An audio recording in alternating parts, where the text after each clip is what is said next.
this course saved my life. Wow. And that right there was, probably the biggest validation that I had of the course, where I got people telling me that it saved their life. Because in today's world, no one's coming to help you. You have to expect a self-rescue. Good morning. This is the JP Dinnell Podcast, episode 69. I am JP Dinnell, and as always, I have Lucas with me. Today, we have the honor of sitting down with one of my frogman brothers, Randy Rozzell.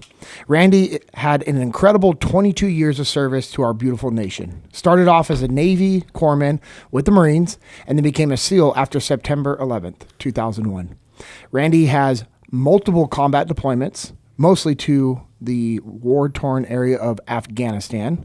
Shortly after I left TRADET and had been actually one of the instructors that put Randy and his guys through training, Randy was selected as SEAL Team 7, NSW G1, and WARCOM SEAL of the Year in 2012, which is incredible if you think about being able to have all of those things associated to an individual. And I remember Randy going through training, and I remember his guys, and Randy was a stud. And Randy has always been a stud, and he's one of those guys that was older than me in the teams, but I looked up to him and, was just a really good human. He was a good frogman. Now, Randy and I, we might talk about this later. There's a difference between a Navy SEAL and a frogman. Everyone who completes BUDS is a Navy SEAL, but not everyone is a frogman, and Randy is a frogman. Randy also became the leading chief for Naval Special Warfare Combatives Department for 3 years, from 2013 to 2016. He formed the current combatives instructor and combatives program that the SEAL teams are using today, which is awesome because when I was at TRADET working for Jocko, one of Jocko's big thing was changing the combatives program that they had in place, because while it was good, it wasn't what we needed. As war fighters, as gunfighters, it's not what we needed. And, Jocko took a lot of heat for that. But once guys realized what was more effective, they got on board. And then it continued to evolve like things in the SEAL teams do. Innovate and adapt is a real thing that we teach at Echelon Front. And the reason why we teach it is because it's what we have been doing in the SEAL teams since the very beginning of our days. And it's because of good SEALs, good frogmen like Randy that said, hey, this is a great program. I'm going to make it even better. And he did that. And we can dive into that because I know he also had to go against the higher ups that were trying to shut things down and make things softer. And Randy said, no, we need things to be harder, more efficient, more effective so that our men can come home. And he did that. And I think it's awesome. And, because Randy likes to take it easy, when he retired from the SEAL teams, he decided, hey, you know what? I'm going to become a firefighter and a paramedic with San Diego Fire and Rescue from 2016 to 2022. So instead of just retiring and enjoying his well-earned and deserved retirement, he decided to become a full-time firefighter and paramedic, and also decided that, hey, on the side of firefighting, he started the American Warrior Combatives Program, which is where he was teaching self-defense and tactical shooting. And Lucas, I have a huge place in my heart for that type of just getting after it in life. Also, because Randy decides that he's going to better himself every single day and every single thing that he does, he decided that he wanted to get his master's degree in organizational leadership. He is also a legitimate Brazilian Jiu-Jitsu black belt. It's cool because I saw him for the first time in over 13 years at Double 5 Jiu-Jitsu training under Formiga. And I had heard from other guys like, hey, man, there's this team guy that's training here. He's a SEAL. And I'm like, really? I was like, man, I think I would know about like another SEAL in the area, but, because there's this little network of SEALs in this area that reach out, but I was like, all right, cool, whatever. And they said his name, Randy. I'm like, Randy. I'm like, do you guys know his last name? Because Randy's a pretty common name. And, and I was asking him, and this was funny, like I was asking guys to describe Randy. And, short, stocky, tattoos. And I just started laughing because that's how like everybody would describe most team guys. I'm like, let me guess, G-Shock watch and flip-flops. Like it was like another describer. But when I met Randy and we started talking, I was like, yes, I remembered him from when I was at TRADET. I remember him coming through training with his guys, and I just remember just the stud he was in SEAL teams, and I was fired up. He was at Formigas, and I remember asking him like, hey, are you training here full time? You're like, I don't know. I'm just trying it out, just kind of seeing what's going on. And I had a little bit of anxiety because I was selfishly, I'm like, no, you need to train here. And I remember telling him, like, no, you need to talk to Formiga about you getting here full time, man. Because I know you had also been training at another gym and actually teaching at another gym. And, rightfully so, you were looking to be able to do that. And you realized, okay, hey, while I can do that, and I want to do that, man, I really want to be training here at Double Five. And so Randy became a member of Double Five Jiu-Jitsu under Formiga full time.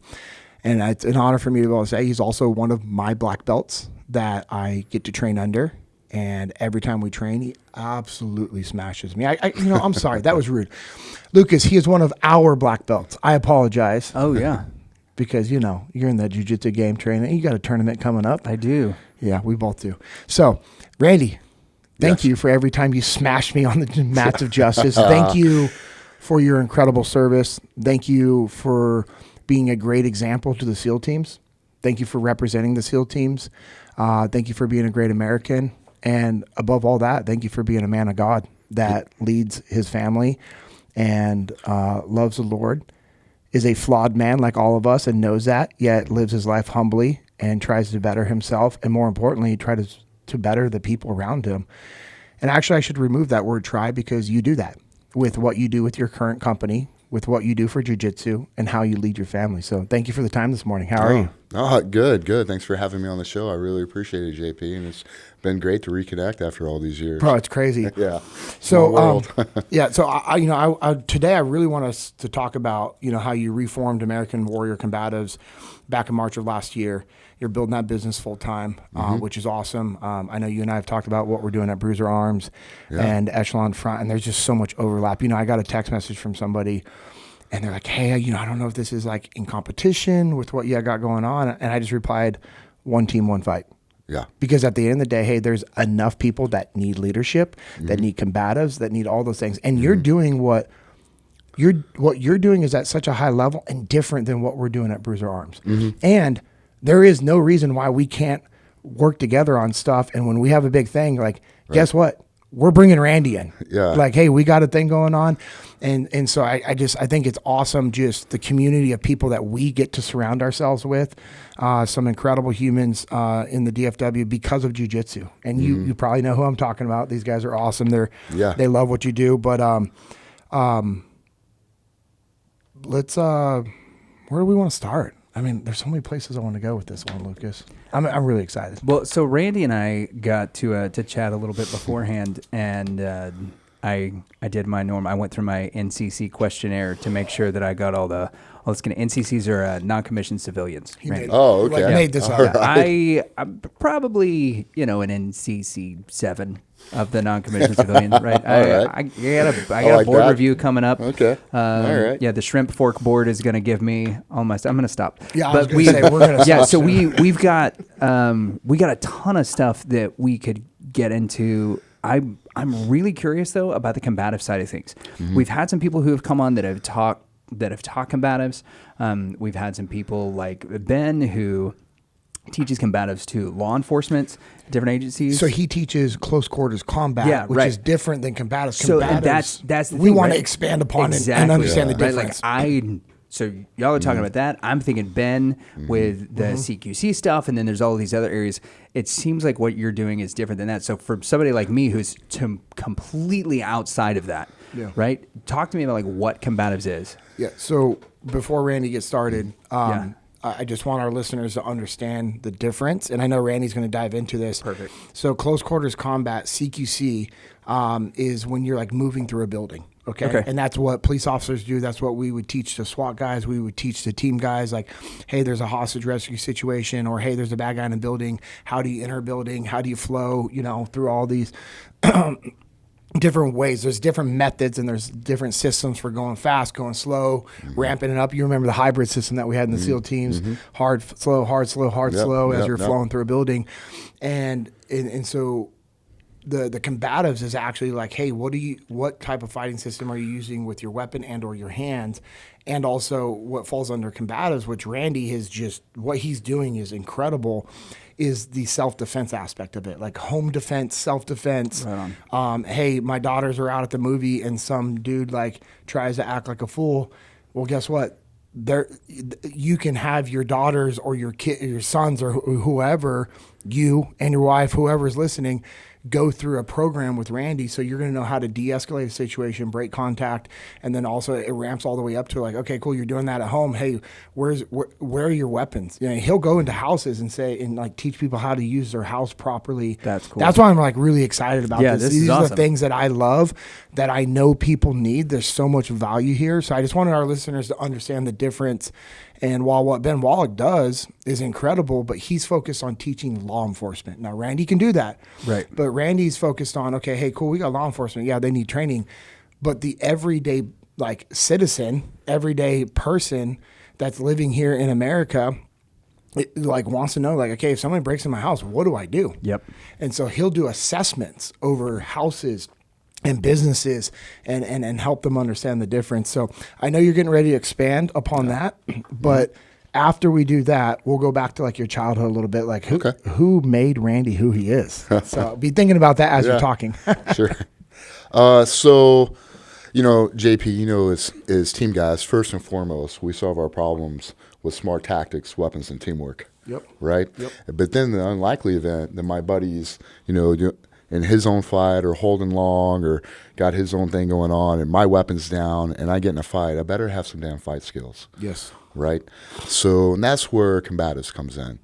So combatives is the hand-to-hand fighting system that SEALs use to get back to a weapon, right? Yep. So what we did there at combatives, and we took, you know, kind of the mixed martial arts approach. We combined 6 martial arts, American boxing, wrestling, judo, Muay Thai, Jiu-Jitsu, and Filipino martial arts, FMA, Kali, when it came to the knife. And we mixed these things together we took the most effective techniques from them with a kit to teach operators how to fight and get back to a weapon, and then regain situational awareness, and then assess where the next threat is coming from. So I took those same principles that we would teach operators during the combatives course. Yeah. When I got out and formed American Warrior Combatives, I'm like, hey, the techniques aren't that different. Sometimes the end goal is different. Like for an operator, it's all about us getting home too, right? However, we have to continue mission and continue the clearance. For civilians, it's, hey, I just got to get home safe. Like my daughter, she's just got to get home safe. My wife, she's just got to get home safe. So what I like to do is take, you know, a man who could be a husband or a father and teach him how to defend himself better, teach him how to protect his home, or take that mom or that single woman who, you know, maybe their husband travels. Well, how would they defend their self in their home? How do they feel safer in the Target parking lot? You know, my daughter just graduated college, my oldest. You know, what if she was in her dorm and she woke up with a guy on top of her? You know, how would she defend herself? Right? And these things happen. So all those skills that, you know, I learned during the SEAL teams and developed during the SEAL teams, I thought, okay, well, how can I take these and share them with other people to help empower them, to give them the confidence and the skills that they need just to get home safe or protect their homes and their families. Yeah. So that's you know, that's kind of what I'm doing with American Warrior Combatives. I teach companies too. You know, I've gone in, I've taught corporate companies, I've helped them make their own security teams, internal security teams. Yeah. You know, I've taught them active shooter. I've taught self-defense. I've done some self-defense seminars for corporations. And where I really think it's good is, you know, I taught a corporation last year where instead of coming in and doing trust falls and things like that, right? They came in and they did self-defense, and the agents brought in their clients.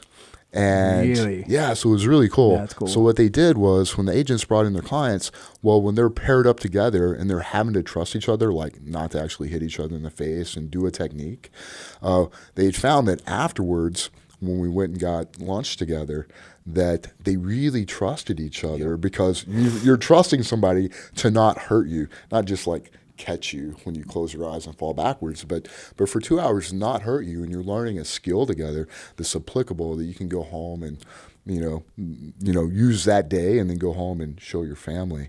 So I do that too with companies, but I find what I do really rewarding to take a husband or a father or just a man, or a wife, a mother, a sister, and give them the skills to protect themselves, their homes, and their families better is really something fun.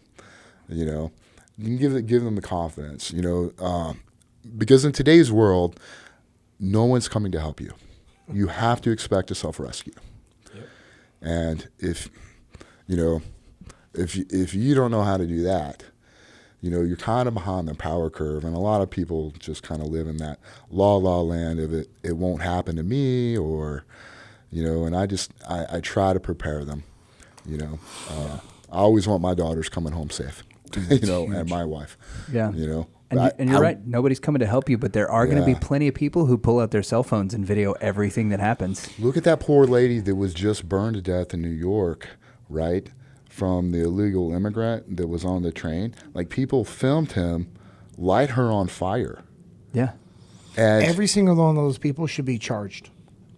I agree. Every single person that stood there and did nothing should be charged. And if you filmed it, you should be going to jail, because guess what? You're an accomplice.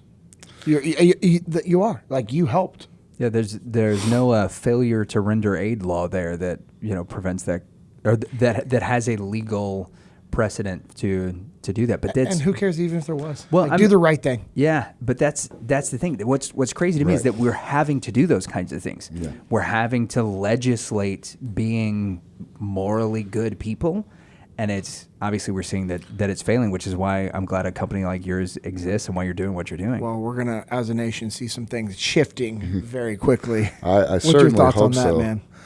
Oh, I can't wait. I just hope he gets into office safe.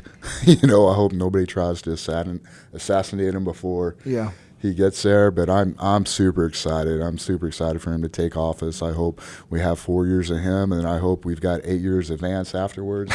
And we get our nation back on track and get rid of this woke mess. And that's this is the first time ever our podcast has gone that direction and opened up that door. But I don't care. Like, I don't care anymore. Like, our nation needs leadership more than ever, and our nation needs morality more than ever. Our nation needs men and women equipped to lead their families and to take care of themselves. And we need a nation that doesn't put up with the BS anymore. Like, stop attacking our children, stop ruining our economy, stop weakening our systems. Like, what's happening in California right now is unreal. Yeah. The lack of leadership there is unreal. So I figured you were probably excited for that shift, and not as a political statement, but just as an American.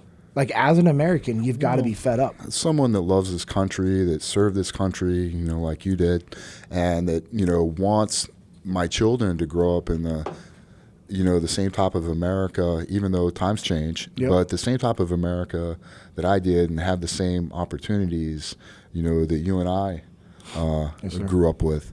That's what I want. I just grew up loving this country and loving what it stood for, and I'd like us to return to that, as a nation. One of the things, I'm a Texas licensed to carry instructor too. Oh. And I teach the tactical firearms and everything else because, as a self-defense instructor, most self-defense attacks happen within 7 to 10 feet.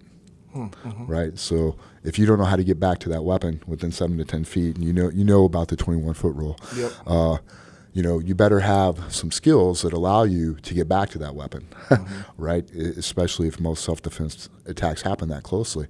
But, I tell people during my license to carry courses that, we do not have a legal duty to act.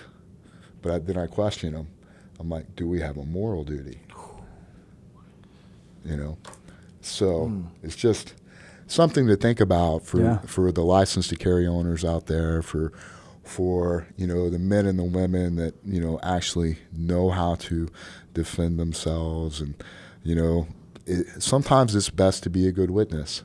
Yeah. And sometimes as a person, how much evil are you going to stand by and watch? Who was it? Edmund Burke. All it takes for evil for triumph is for good men to stand by and do nothing. Yep. Yeah. So. Yes, sir. Yeah, that's all of that is. It's so not just like important for people to know and to realize, but to see like where we're at with all of it. Right. Over the last several years, we've seen the looting, we've seen home invasions and things like that, where people have just been instructed to do nothing. Like just let them have what they're going to have, and insurance will take care of it, or that kind of thing. Which, first off, we know is an absolute myth, right? Yeah, they're not. But second is that the idea that it's not going to happen to me has, I think, just within like the cultural zeitgeist, it's being pushed further and further back into somebody's mind, because now it's no longer that this couldn't happen to me. It's like, if this does happen to me, I'm not allowed to do anything. And then, what you were talking about, like this idea that we have to look at legal and moral as different things is just so important for us, because the thing that's going to protect you the most legally in so many instances is actually the most morally abhorrent thing that you could do when it comes to not just helping your fellow man out, but doing the right thing for yourself and your family. Mm-hmm. Yeah. So, and that's different for every person, yeah, right? absolutely. Because we all have different skills, right? Yeah. Like there's things I'm willing to do that I wouldn't ask my wife, right? Willing to do. One of my clients that I teach, and this was, I think this is a really good kind of point. Right before Christmas, he had a brand new GMC 2500 Denali. Sweet. Right, and he lives in Dallas, and he has a 2-story home, very very nice home. He's a retired anesthesiologist and served in the Army, and has taken some private shooting lessons from me. Cool. Well, he got his truck stolen out of his driveway. So if I'll put this quick tip out here, if you drive a very nice vehicle and you live in an area where there's construction crews around, use your manual locks, because they're intercepting the fob signals. So when you go to lock your car at night, use your manual locks. Don't use your fob signal. So what he had done was somebody intercepted his fob signal. So about 2 o'clock in the morning, on his phone, he got an alert saying that his truck door was open. He's like, well, that's weird. So he walks out and he's on his balcony. He's got his AR, and there's 2 guys breaking into his truck, stealing his truck. And he's 70 years old. His daughter and his grandkids were visiting and staying in the room underneath him. And he was like, Randy, he's like, I need to know what you think. He goes, I told my friends what happened, and his friends are his age, and they're all like, oh man, I would have blasted those guys. I would have totally shot him and blah, blah, blah. Yeah, okay. Right? And he's like, I'm feeling bad about, he's like, I didn't engage them. I just let my truck get stolen. And he's like, what do you think about that? I said, his name's Alan. He's a great guy. I said, Alan, first and foremost, we're providers and protectors. Mm-hmm. You protected your daughter and your grandkids from what could have happened. Yeah, absolutely. I'm like, if they had started returning fire, because you don't know if they're armed or not, right? And they start sending rounds into your home, and your daughter and your grandkids happen to get shot over a truck that your insurance company is going to replace. He's like, that was exactly what was going on in my mind. He was like, so I just let him take it. I'm like, had they tried to break into your house and broke the threshold of your house, were you prepared to engage them? He was like, 100%, absolutely. I'm like, okay then. So you weren't willing to take a life over a material possession in your driveway? He was like, I wasn't, because, my daughter and my grandkids were there. I'm I'm like, you did the exact right thing. Yes. Yes. 100%. And when you alert OnStar, right, the reds and blues are going to be right with them on the highway as soon as that thing gets going. Right, and I haven't seen him since. Yeah. So I need to ask him if they found his truck yet. Literally, it was like 2 days like after it happened, and he was still pretty distraught. Yeah. I'm like, man, you don't feel bad about that for one more second. You Yep. did the exact right thing. You protected them from what could have happened. Exactly. This is why people should be training. This is why you should train, so that you can think. Hard training and good training allows you to detach from your emotions and think logically. That's what you taught him how to do. You taught him how to think. And when people are detached from their emotions and they're able to think, they make good decisions. And he made the best decision. And 100%. I hate that there are people that are listening and be like, I would have blasted those guys. No, first off, no, you wouldn't have. I would put all my money in my savings account. That saying, like, all the guys that are like, I would have blasted them. No, they would not have. Because one, they don't train.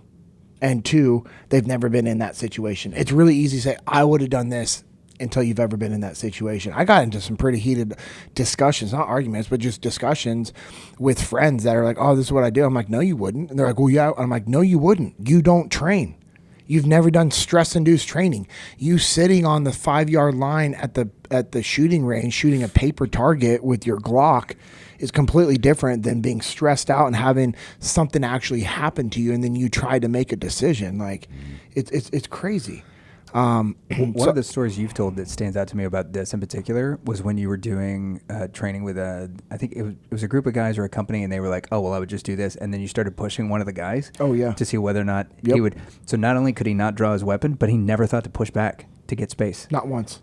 And how many guys did you do that to that were in that group? I can't remember. I mean, like everybody, and then we kept, and then we kept ramping it up. And then one of the times I just grabbed the guy's hand on his gun and wouldn't let him do it. And he didn't even think to, like, push me away or punch me or do anything. And I was like slapping him. Froze. Because you're fixated on like that thing, right? That's why training is critical. And we're so lucky the background that we came up in, because all these things that we know to do, most of them subconsciously, is because of the environment. Yeah, and that's why we need more companies. We were stress inoculated. Yes. We need more companies to understand what Randy's teaching. Now, there's companies out there that provide great training, but that's the difference of a frogman running a training company, is just knowing. And bro, you saved that guy from a major lawsuit. You know what I mean? Like, there's a major lawsuit that's I don't care who sounds like, oh, you're in Texas. Guess what? They're still, somebody's going to come after you. Yeah, 100%. Somebody's going to come after you. You're going to have a ridiculous amount of legal fees over a truck. And more importantly, and I want to reiterate this, more importantly, like what Randy said, his daughter and grandkids were downstairs. He's shooting from a balcony. He has an elevated position. He has the advantage in the gunfight. Yes. These guys are thugs that are breaking into a vehicle. Do you think they're going to be scanning and looking around for an elevated shooting position, or do you think they're just going to start returning fire like the guys we dealt with overseas, like just shooting over their head, like running away? Spraying and praying, recon by fire, all that. Yeah, so, man, that's crazy. Well, dude, I am super proud of your client, man, for making that call. Yeah, that's why, a success story. Yeah, dude. that's why I wanted to mention him here today. Please, thank you. Like, he's, Well, if I'm so proud of him, and I hope he listens to this somehow, because I want him to know, like, it's not just Randy that's proud of you, man. There's a lot of, and I know a lot of our listeners that align with your thought process. I guess I should say the three of our thought process and our values are going to be like, bro, like, that's freaking incredible, and we need more people to be able to humble themselves and go through hard training like you provide. And this is one other thing I brought up to him. I'm like, even though he served in the Army, he was a doctor in the Army. Yeah. And I'm like, Alan, have you ever shot anyone? He was like, no. I'm like, okay. I have. JP, you have. Most civilians, that's not anything that they want to live with. No. Right? No. You and I trained a lot, and we were in combat, and that's a different situation, being in combat and then being back here, right? And, you and I can separate that. Now he doesn't have to, know what that's like for the rest of his life, and think about, what that would be like, had he not, if he just let them take the truck. Now he's got to, now he, did I murder those guys? Was I justified? He doesn't have to live with that because he did the right thing. Mm-hmm. Yep. And let's also take into consideration, which I know you know this, but I want our listeners to think about this, the effect that would have had on his daughter and grandkids. Oh, yeah. Like there's going to be some trauma. Maybe not for him because he's older and maybe he can process it. It's still going to be a thing that he's not going to want. Like you don't want, that's not something that people are going to want to have to live with. Doing it in war and combat is different against evil people. And now I know some people are like, well, those guys were evil people. They could have hurt him. They could have done, okay, yeah, we can play that game all day long, but it's over a truck. They weren't trying to kill him or hurt anybody. Yeah. It was a truck. They weren't breaking the threshold of his house. You break the threshold of the house. That's the difference. They made a commitment and you make a commitment. They made a decision. You're going to make a decision. And so that's the thing that people have to understand. But also, like, there are times, I think about this often. Like, hey, if I get in this situation, what am I going to do? And my decision making matrix changes based off of who I'm with. If I'm with my wife and kids, if I don't, I will de-escalate at all costs. Yes. Well, I'm going to do that no matter what because that's the right thing to do. Right. But I might choose a different level of violence based off of who's with me. Because here's the deal. I don't want my wife and daughter seeing me smoke somebody. Right. I don't want them seeing you don't want them to see that side of you. No, right? no. And, I don't want my kids to understand what the canoe club really means. Yeah. I don't want them to see it. I don't want them to experience it. I don't want them to be a part of it. I don't want my wife to. There's a reason that that country song Dark Side. I pray to God my kid, my family never sees my dark side. Like, I'm not saying dark side as an evil side, but but the ability to go do those things to protect your family, you should have that skill set. And pray to God that they never see it come out. Like Jordan Peterson says, right? We should be dangerous. Yeah. And have it under control. Yeah, you're not a pacifist, you're harmless, right? Yes, that's his whole thing, right? Yeah, if you can't do harm, then you're not a pacifist, you're just harmless. Yes. Yeah. So that's I really like the way he says that. Yeah. And I think the side of it too that we've kind of talked around but not about is like, okay, let's say he does engage and something happens to, like, a stray bullet does hit his kids or his daughter or his grandkids. He told me like that would be the side of it that would be impossible to live with. Here's what he told me. He goes, I would kill myself if something if they'd shot back and hit, and I was responsible for my daughter or my grandkids. Like, that's, so he had already, been like it's hard enough to live with doing it to somebody else, but if what you did, ended up indirectly hurting somebody else, especially somebody you care about that much, like that, there's no way. Yeah. If I did something that got my wife or one of my kids hurt, like I would not be able to survive that event. Yeah. If that's how it happened. I agree. I'm out there with you, and I completely understood what he was saying when he said that. JP, you mentioned de-escalation. Yeah. I'm also a verbal judo coach. Let's open that door, please. I had to go to a 3-day course to be a verbal judo coach, and de-escalation, by the way. But I can sum it up for you and your listeners in 3 words. Everybody wants to be treated with dignity, respect, and empathy. So when it comes to de-escalation and trying to back away from, a bad situation, if you treat people with dignity, respect, and empathy, if they are of sound mind, you can generally de-escalate that situation. However, if someone is evil and intent on hurting you or on so many drugs that we have to be prepared for that too, right? And that's where, like, the hand-to-hand combat, the self-defense, and the license to carry comes into play. Yeah. But dignity, respect, and empathy. Most people, you treat them with that, you'll be able to de-escalate almost anything. So what's your first step to identifying, okay, hey, there's a threat, now I need to de-escalate it verbally first? Like, what's your OODA loop that you run through? Yeah, well, first is usually situational awareness, right?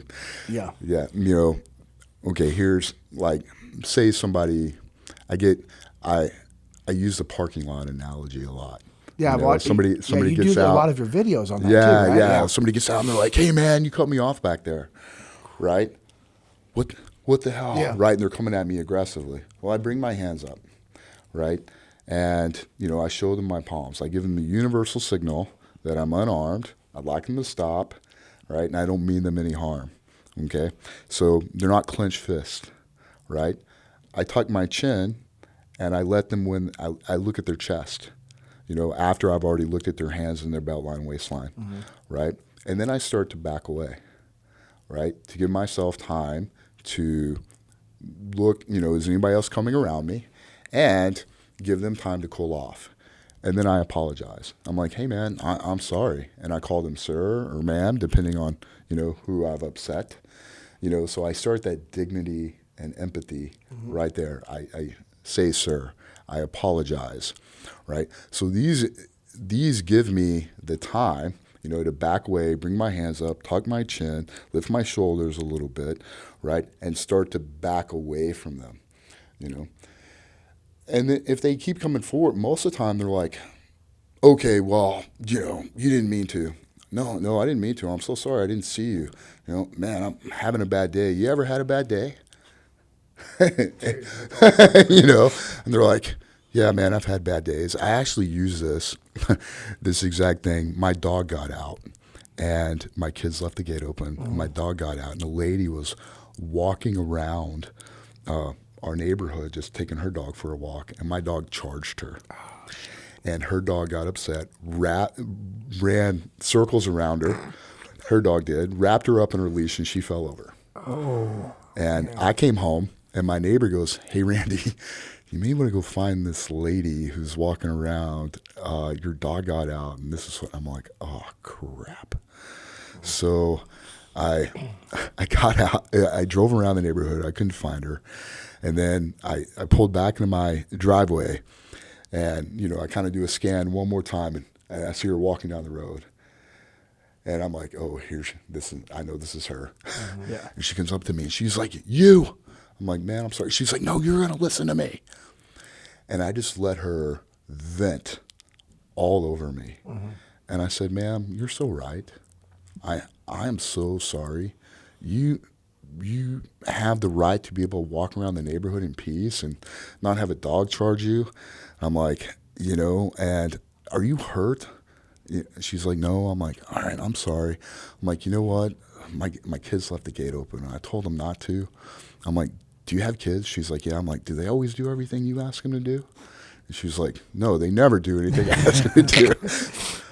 So we ended up talking, right? And just because I let her vent all over me, I didn't take it personally. I told her she was right, and I apologized, and that she had a right to be there and not be, like, confronted by my dog.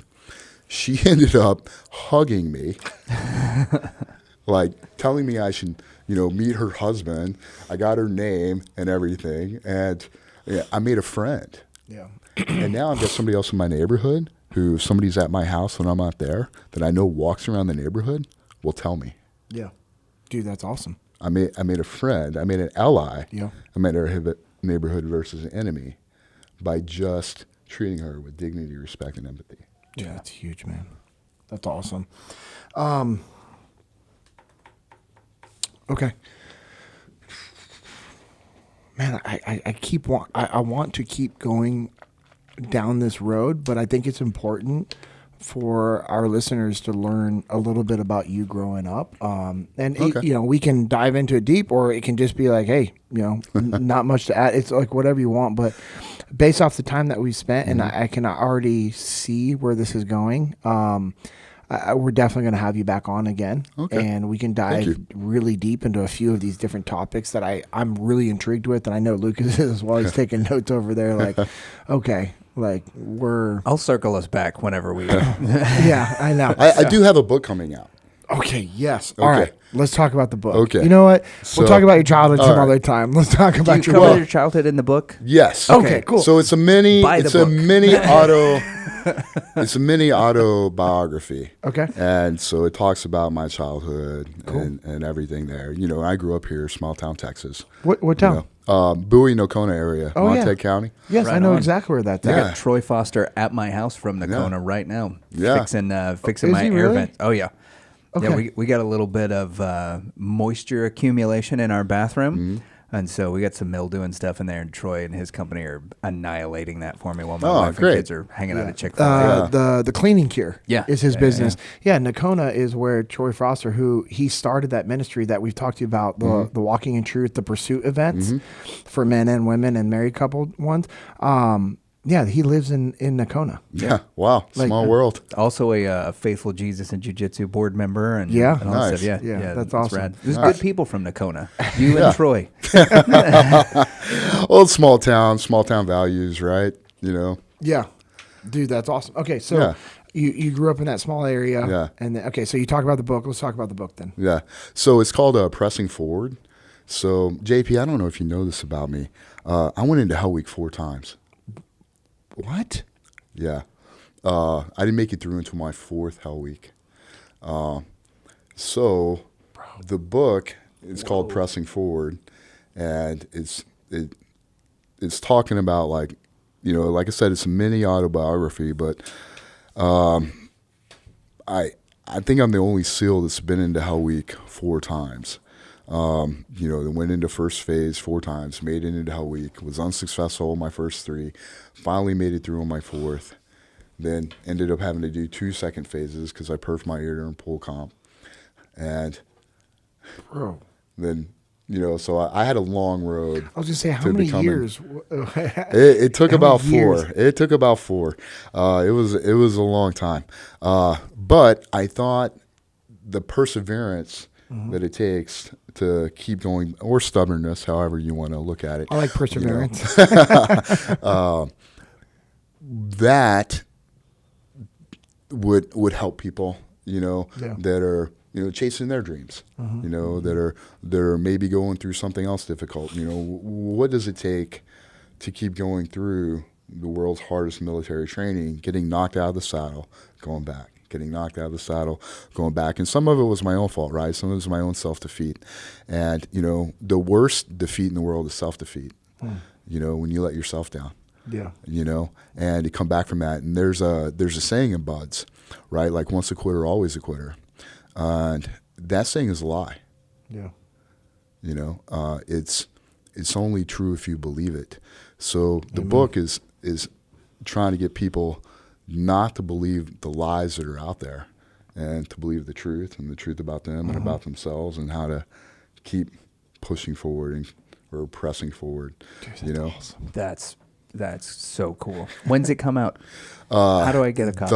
Will you autograph hopefully, it for me? yes, of course I will. Hopefully within the next 2 weeks. I'm trying to release. It's going to come out on Amazon. So the Kindle, the paperback, and the Audible are going to all come out at once. Cool. And the guy who's helping me do it, an amazing guy out of Coronado, he just finished. It's relatively short book, 160 pages. Okay. He just finished chapter 13 on the Audible, so I'm waiting to finish. And he's got to do and finish the others, and hopefully within a week or 2, That'll be awesome. You know, sending out emails and, you know, Facebook and Instagram stuff like, hey, it's out. Yeah. I know we're gonna Have have you sign my iPad when I get the Kindle version of it? You see what I deal with weekly, right? So I know we're gonna get into this when we close it out, but if you know, people are like me and they want to go check out the website right now, would it be the awctactical.com website that will have your book information on there as well? I'm going to put it out once on there, but it's got all of my courses. And then, you know, Stefan Banta. Oh, yeah. Him and I have teamed up together to do some corporate events. Yes. Right, and to do some other things. So I'm quite a fan of that young man. Yeah, he's a stud, man. Yeah. He's got some talent. And we're even looking together to kind of start. We may be starting our own range and kind of our own little podcast show to talk about things jiu-jitsu, tactical, and like people like yourself, JP, who empower other Americans. You know, so you know, like you talk a lot about mindset and leadership. So having people like that bring in, Yeah. different people that, and then the tactical side of it, that's kind of my thing. The jiu-jitsu side, even though I'm a black belt, I hate to admit it, but there are better black belts out there, and Stefan's one of them, world champion gi and no gi. He was better than most black belts as a purple and brown belt. So Yeah. let's be real. So he's quite an impressive young man. So him and I have teamed up together, and we're doing some things together now. And That's awesome. So yeah, but the book will be on the website, and all the courses I provide that I can do for individuals, groups, or companies are on the website. Some of the stuff you'd ask me, JP, I think it's kind of interesting is the combative side, like how I formed that program. And by no means was I the first SEAL to recognize that the program we were currently doing was a little bit subpar. So just for our listeners, when he's talking about it, he's talking about the program that Jocko got rid of and started training boxing, Muay Thai, Jiu-Jitsu, wrestling, judo, all that stuff. And then so that program was formed. We built that out, and then Randy took it over and brought it to the next level. So the program he's talking about is a different program other than what we had, correct? Yes. Yeah. Okay. Yeah. So, when I said I was by no means the first SEAL, we had a program, and I was a prior Marine Corps martial arts instructor, and I used to do tough man competitions right before the UFC was big. Yep. So I used to go sign up at country bars and do those. And man, I had no skill. It was just slugfest, right? I just get just get the windmill going, right? With the 16-ounce claws, and hope I was still standing there, before the other guy was. So that literally no skill. But I was a Marine Corps martial arts instructor. I took Taekwondo as a kid, and but I couldn't wait to when I went through, combatives as a SEAL to see what we did. I'm like, oh man, I'm going to be like Jason Bourne. This is going to be awesome. We all thought that. And then we went through what we did, and I'm like, what the heck was that? We did some really fun drills. All right. There were good drills. Yes. But the system as a whole was subpar for today's operators' needs, right? Yeah. And, and I'd gotten 3 real world fights for my life downrange, and it really opened up my eyes to what works and what doesn't work. And I didn't do the system that we had. I think I wouldn't be here today had I done that. I got through offshore willpower and not wanting to die and being scared. So when I got back off that deployment, I started looking for the right things, right? I did links. That was one of the ones, so I got to do that, and I was like, oh, that was good, right? I did, I got into Krav Maga, started taking MMA, and looking at all these things because I was thirsty because I knew I got through all that stuff off of willpower and luck, and fortunate. I was very fortunate, and just purely not wanting to die. So I'm It's an important part of it. I'm like, all right, we gotta have something better. And like JP said, I was not the first SEAL to realize that. Jocko had realized it. Other guys had realized it in the community. Oh yeah. And I just got lucky, and I got into a place that I could actually do something about it. So I became, in 2014, I finished my last deployment, and I became the leading chief course and program manager for the Naval Special Warfare Combatives Department. And we had already left the current program. But the guy that was in charge of the old program was still there, still in the area. He actually came back and put me and all the current instructors through it again. And all he did was solidify in my mind that it needed to go away. So he was trying to get, in fact, he had written Congressman Duncan Hunter. Yep. And that came out in one of the San Diego Tribune or something that, he was worried, and he was a former Marine, that the SEALs were leaving, this tried and true system. And I had to write the Admiral's response to Congressman Duncan Hunter as to why we had left the old system and why we were doing the current system. And it must have worked because I never heard anything else about it. But but what was so cool, there's only a handful of us that knew the new system, right? Me and like a handful of my instructors. Are any of them out that you can say their names, or you can tell me offline? Sure. later? AJ. Oh yeah. Okay. AJ. We went through Buzz together. Yeah. AJ and I went through Buzz together. Yeah, man. so AJ knew the current system. The only reason I say AJ is because he's probably the one that I can just drop his first name and you know who I'm talking about. Yeah, exactly. You And know? he's also in Active Valor, and he's pretty big on social media. Yeah. So AJ was one of them, and and he was a great guy. But there wasn't very many that knew the current system, and I believed in it so much that I'm like, we got to get this out to the community. So I formed a 6-week combatives instructor course. And JP, we do the training conference every year. Yep. And so I went as the chief of combatives to the training conference. And, I'd been in 19 years at the time. And I felt like the most junior SEAL in there. There were captains and commanders and guys from Team 6 in there, and master chiefs and warrant officers, and I'm like, guys that I grew up in the teams looking up to, and I had to tell them we sucked. I'm like, we suck at combatives. I'm like, I'm a prior Marine Corps martial arts instructor. I'm like, the Marine Corps takes 10 weeks to make a black belt instructor. The Army, because I'm special operations combat medic, so I got to go to Fort Bragg, and I got introduced to modern Army combatives. Well, they take 11 weeks to make a level 4 instructor, which is what they call it. I'd been through the SOC-P program, the Special Operations Combatives program, and I'm like, the Army and Marine Corps are kicking our butts at combatives. I'm like, we're supposed to be the tip of the spear. We're supposed to be these hairy-chested frogmen, and we got cooks and admin personnel trained in hand-to-hand combat more than SEALs are. We're relying on our guns too much. Mm-hmm. I've gotten these situations, and I was in there with a lot of hardened combat veterans. I'm like, I know you guys have gotten situations, and I want to build this. And they agreed.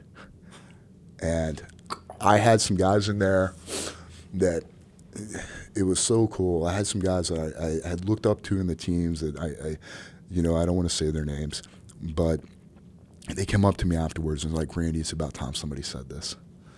Anything you need, you got. Yeah. And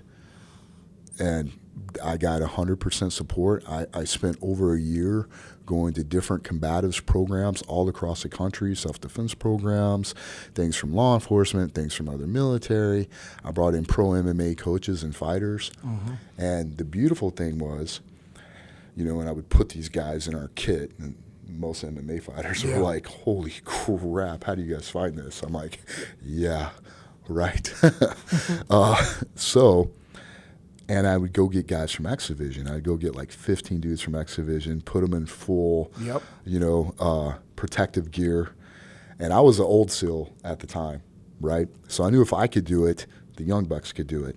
And I would just have these X Division guys, and I'd get the biggest, strongest ones. I'd have my guys go get the biggest, strongest ones. So X Division, for our listeners, are the guys that quit BUDS, that are in a holding I basically, you just say holding pattern, right? Mm-hmm. They're at this command until they can get orders to either go get trained up and get schooling for a regular job in the Navy, or they're going to a ship undesignated, meaning they don't have a job, and their job is going to... That would suck.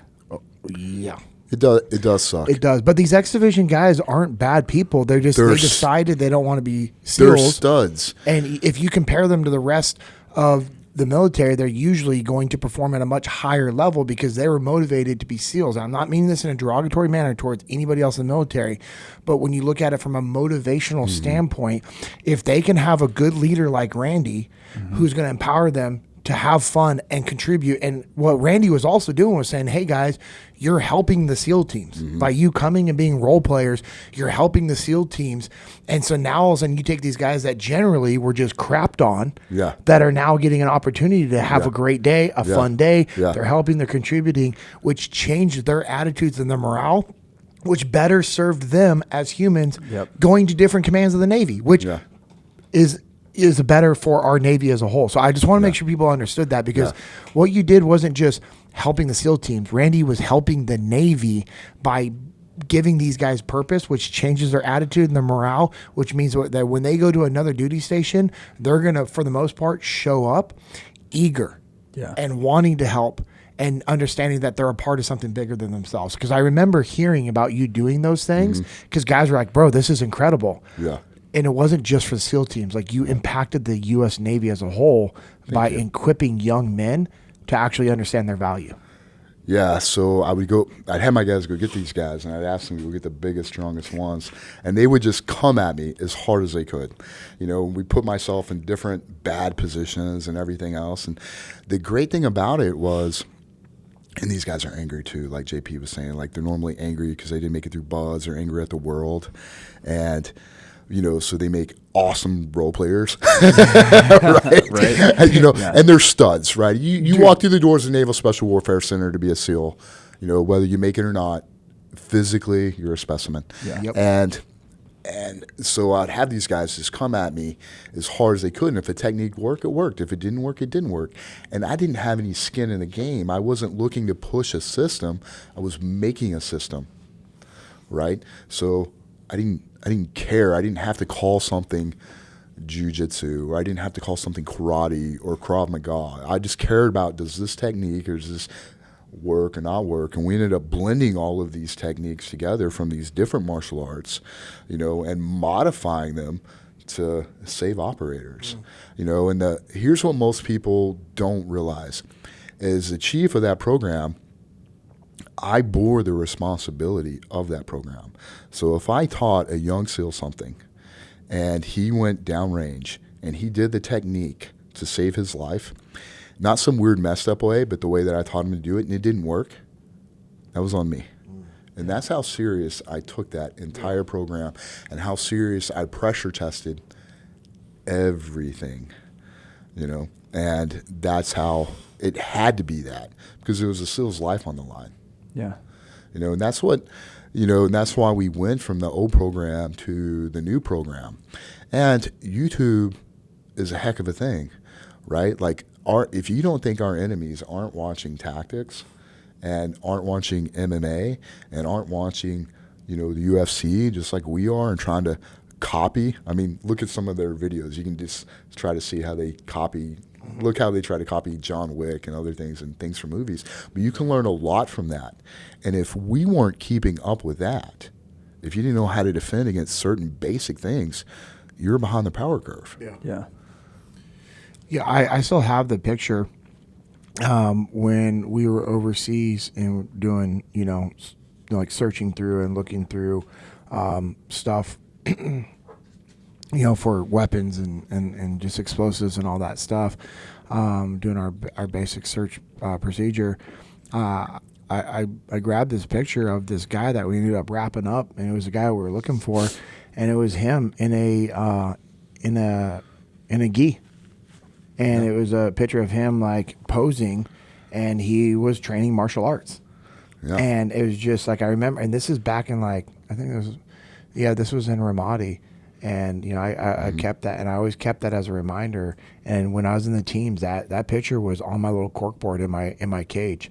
Like, hey, the enemy's always training. Yeah. Like these, and these guys aren't just training. It's not like jiu-jitsu where like, Lucas and I are doing, and the rest of the Jesus and jiu-jitsu guys are doing a tournament in a few weeks.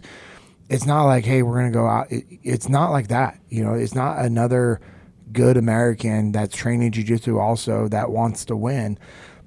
And we're in an environment where we're on the mats. They're padded. There's literally a referee watching you. There's medical people on standby. You're like, you're going to be okay. Yeah. These humans were training to kill us. Yes.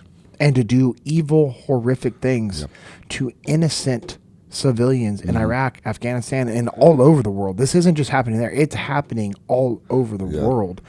And you have to be capable. Desire and capabilities are two different things. Yes. And, I know I'm willing to bet you probably hate the saying too, you don't rise to the occasion, you fall to your training. Well, that's false, because you don't fall to your level of training. You rise to the level of training.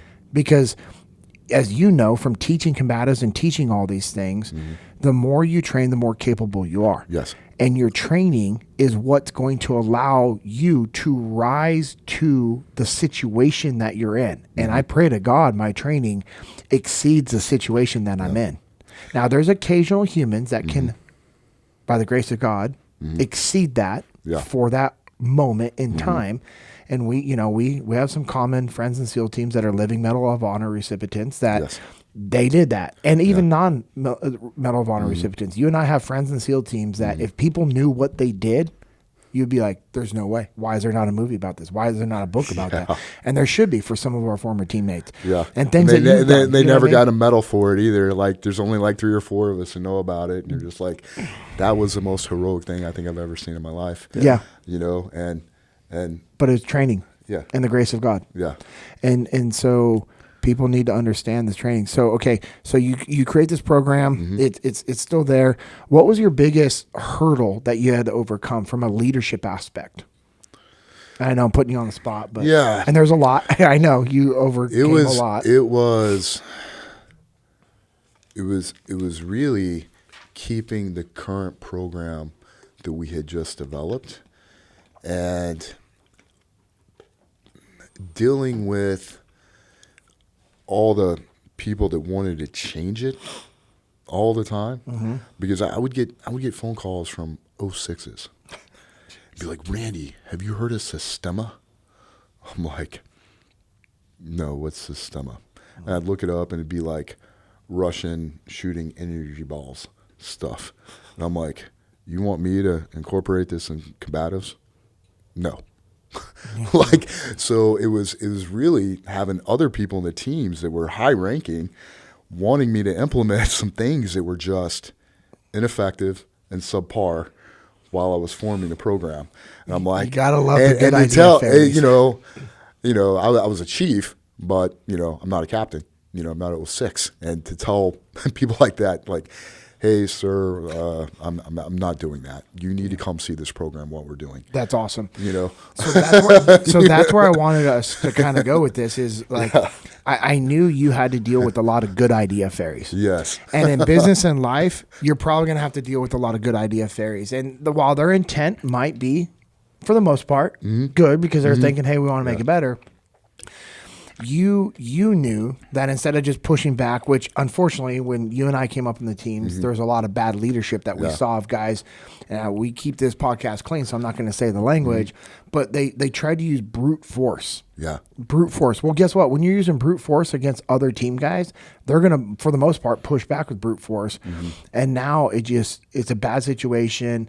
You're ruining relationships, and eventually rock, paper, rank comes into play. Yeah. And you knew that wasn't the way. Yeah. So have you always been aware of like how important communication is when it comes to, hey, I have this idea. You need to see it. You need to feel it. You need to understand it so that you can also now be on board with what I have going on. I mean, because you were having to lead up the chain of command, which is a very difficult thing to do. Yeah. I believed in it so much, and I had to. Once I knew that people saw it, I know they would believe in it the way I did. Two quick stories for you, JP. One is how I knew we had the best program there was, and two, you talked about battles I had to fight. Well, I had spent 6 months working with 2 coaches from a place called the Arena in San Diego. An MMA gym. Bro, that's a great gym. It is a great gym. And there were 2 guys there, and I'll mention his name, Charles Martinez, who helped me. I was a tactical expert, and he was a mixed martial arts expert, right? And we formed this program together over 6 months, right? That's together, quick. It took me over a year, but I solidified with him. Yeah, I'm saying like 6 what months. you guys did, that's crazy. So, and I was able to run 4 6-week combatives instructor programs before I got out. And I put me and my staff through 4 MMA fight camps. A guy named Jake Mapes did that. He owns a Jiu-Jitsu gym in the North San Diego area. What's the gym? So we can give him a shout out. Do you know? I think it's North Coast Jiu-Jitsu. Okay, if not, we can look it now. up. I He mean, was at the arena at the time, and he went and started his own. San But, Diego is an incredible melting pot for high-level jiu-jitsu. oh my And their gosh. community of cross-training Yeah. is yeah. just crazy. It was like the Mecca, right, for jiu-jitsu for a long time. Dallas is It's getting becoming there. quite- I think it's, yeah. Anyways, sorry. But so everything in NSW has got to go out for open bid, Yes. right? Yep. So this was my biggest hurdle, was when things go out to open bid, anybody in the world can bid on the combatives program. So I wanted the guys that I had been working with for a year to 6 months every day with executing guys, smashing this, building this, making this happen. You know, we came up with it. Well, I couldn't just go, well, I want these guys from the arena and NSW give them a contract. Yeah. It doesn't work that way. It doesn't work that way. It's got to go out to open bid. So when it went out to open bid, I had to write all the particulars that I wanted. Like, a person needs to have this. And, you know, because there's right ways to do things and there's backdoor ways to do things. And combatives had already had kind of a, you know, with all the stuff we dealt with the old program, had already kind of had a bad reputation of trying to do things the backdoor way. And so I had to evaluate 10 other vendors. And I got guys in there that wanted to come in. You know, they had these resumes a mile long, and you know, they wanted to teach us how to shoot like energy balls, you know, and things like, you know, just like weird wazoo stuff. Yeah. And there was a woman. I literally had to go to Warcom, track down the lady that makes the decision on who we get. Like, I don't know who I'm looking for, right? I show up, I got to track her down. I go into her office, and I explain to her why I need to have who I have, who I chose. And she's like, well, you need to explain it on this paper and come up with this, and this. This paper, this Why? form with this color ink. Yeah. And so I had to battle, and it had to be legit, and it has to be backed up with solid reason, logic, parameters, criteria, because NSW will, you know, why aren't we going with this vendor that costs this? Why aren't we going with this vendor because they cost this much and that? So everything's money, and everything's, can you justify why you're getting who you're getting?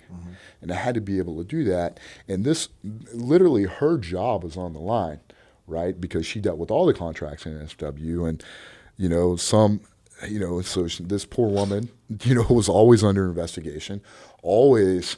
Like, so everything had to be 100% legit. So I had to go in there and fight for who I wanted. Oh, man.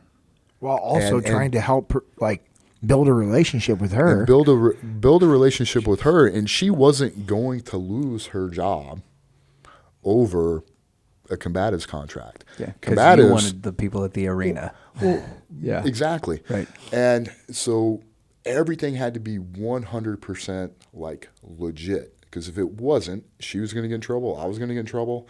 And that's the way it should be. I mean, it should be done legit. Yeah, but I mean, like, I couldn't just be like, these are the guys I've been working with for the last year. They're better than these guys because I think they're better than these guys. Yeah, it does. Like, yeah. it had you to have to be able to articulate that. You've got to be able to articulate it, It's a and back lot of it red up, tape, and dude.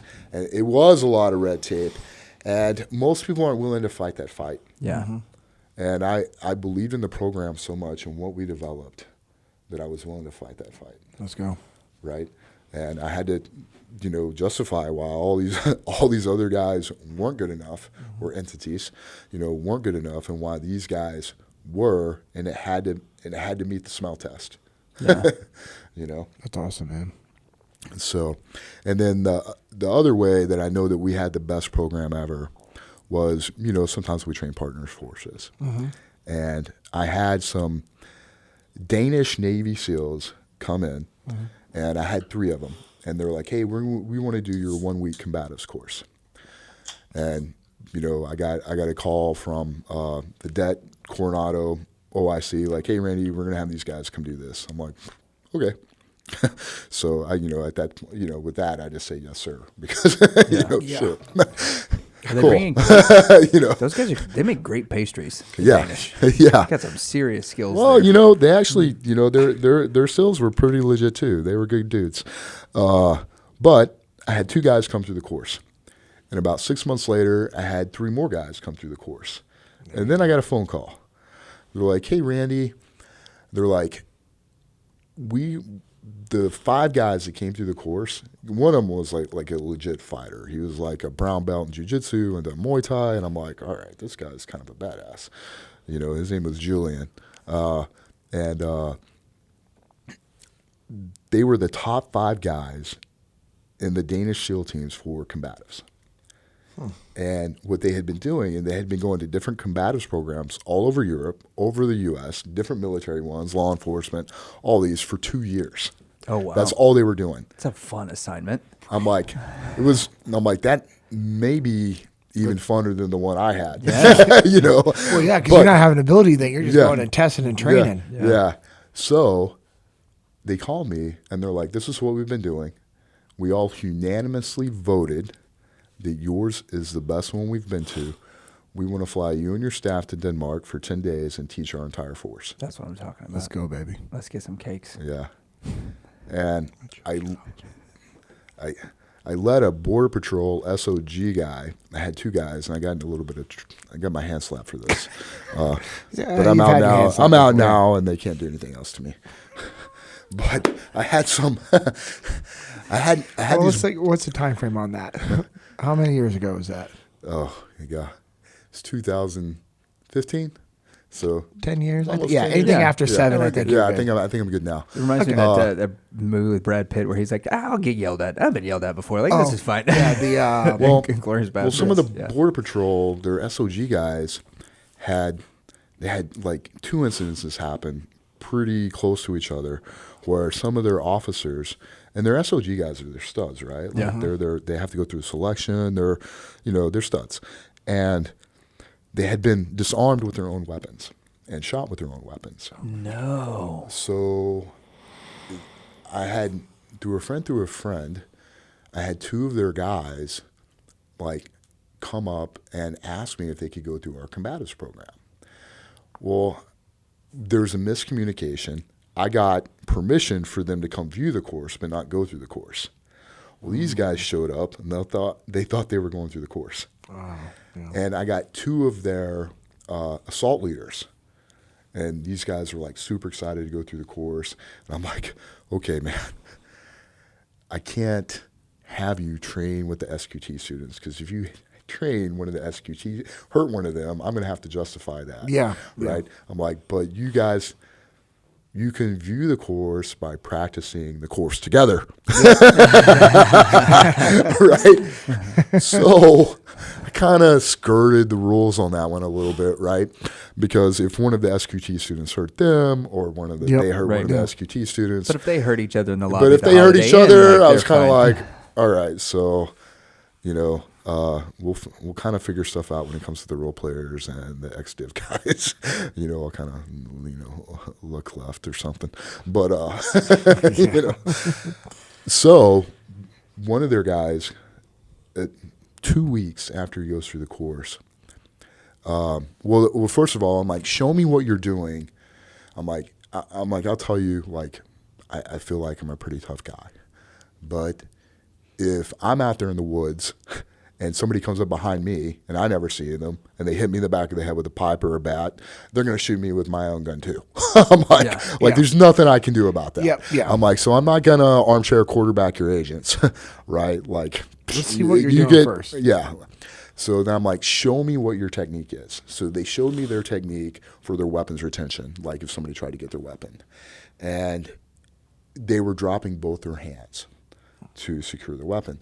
And I'm like, okay, well, had I you guys, if you're teaching this and the person can just punch your agent in the face, I'm like, they're going to wrestle that gun away from them. There's no reason to drop both your hands to secure that weapon. You only need one. So I'm like, okay.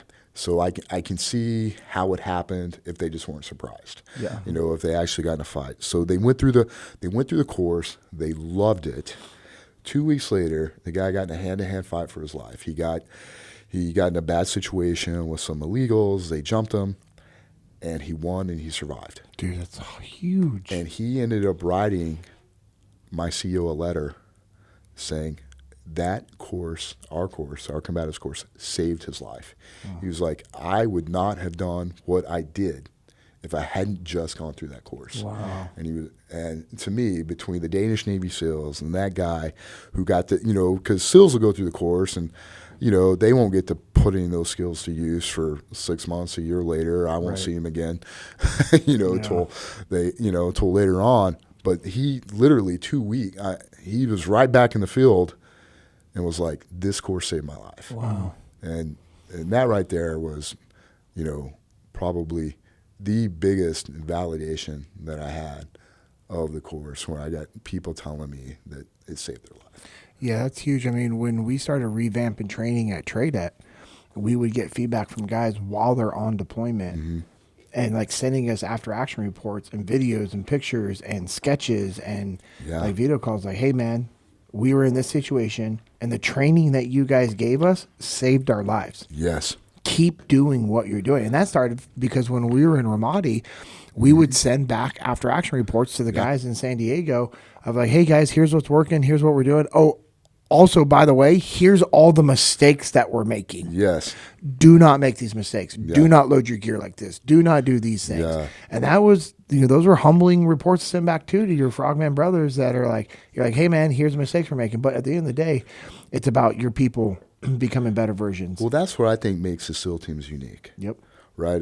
Somebody else just asked me that question too. Is like, what makes you unique, or what makes you different than other, special operations forces and this? I'm like, our ability to adapt on the fly. I'm like, the after action reports we get, I'm like, from the battle space, or from like SEAL Team 6 that feeds down into, the regular SEAL teams. Yeah. I'm like, our training department gets those.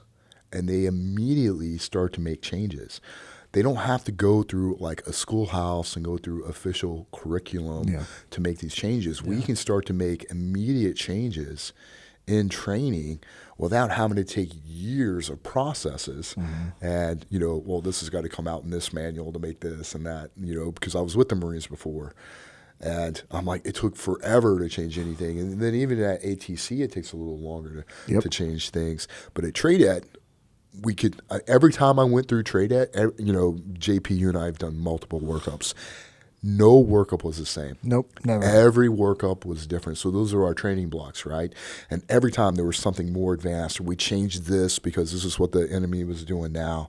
And it was just really cool. And sometimes we changed back, like I'd go through one workup, we'd do something, I'd go through another one, we'd do something different, and then we'd come back and we'd change back. And, we were just always adapting.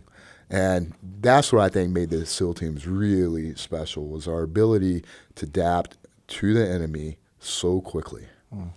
That's huge. You teased this kind of at the beginning, and you guys have used this term often, and that's the term frogmen, right? Oh. And you did mention there's a difference. There's a difference between a SEAL and a frogman. They're used synonymously in the civilian world, right? They mean different things to you guys. What's the difference? Because you all have referenced frogmen and the adaptability and the innovation of frogmen several times. So, what's the difference? I mean, do you want to hurt the feelings, or do you want me to? Well, there's an official difference. Right. Okay. Yeah. We'll start with that one. And then we'll talk about like one's amphibious, one's a water-dwelling mammal. Well, no, what I mean is the SEAL teams were created in 1962 by John F. Kennedy, right? So people that went through BUDS after that were SEALs, and then you had, before, we were known as frogmen, right? The UDTs, right? So at one time, there was an official difference between the UDT teams and the SEAL teams, right? But we all consider our roots, as frogmen, those UDT teams, those underwater demolition teams, right? Those are our forefathers. Those are the guys, that JP and I looked up to and that paved the way for us. Now, in the SEAL teams, When you talk about there's a SEAL and there's a frogman, I think we all probably have a little bit of a different opinion or definition of what that is but there are guys that simply wear the trident, and then there's a saying in the teams called earn your trident every day. Yeah. And I think those people that simply wear the trident, okay, you're a SEAL qualified.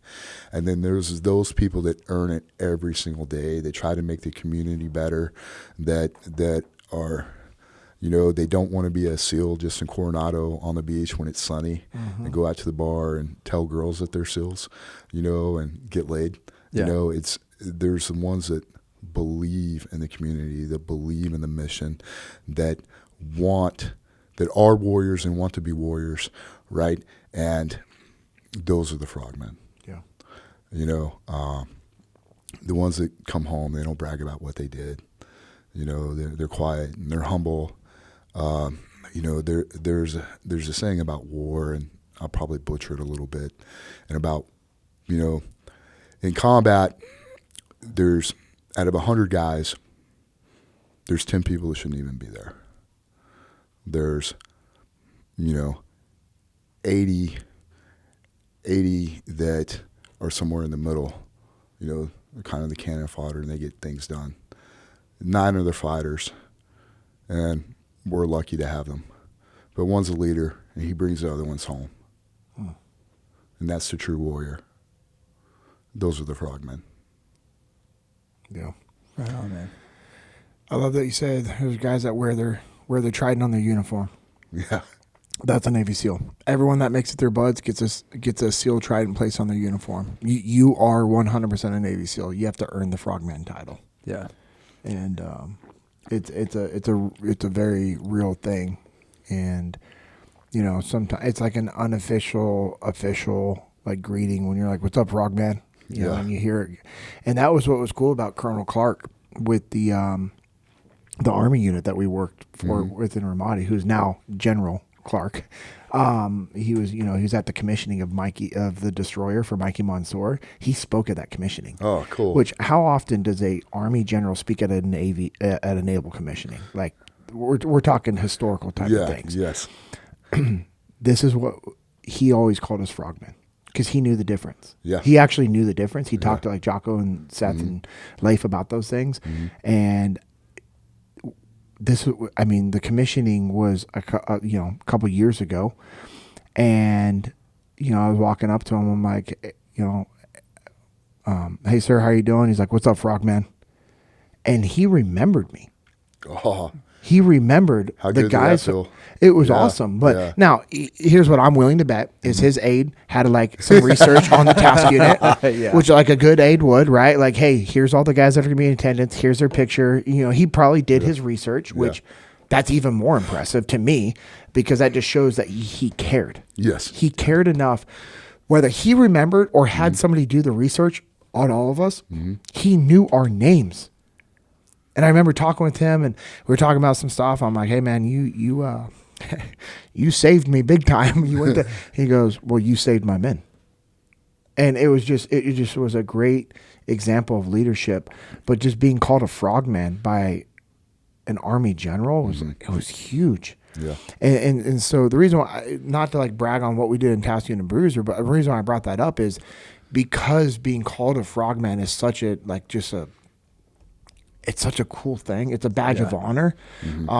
That that's big in our community. And we know guys that avoided combat deployments, that hit at the training command, that went off and did other things because they were SEALs, not frogmen.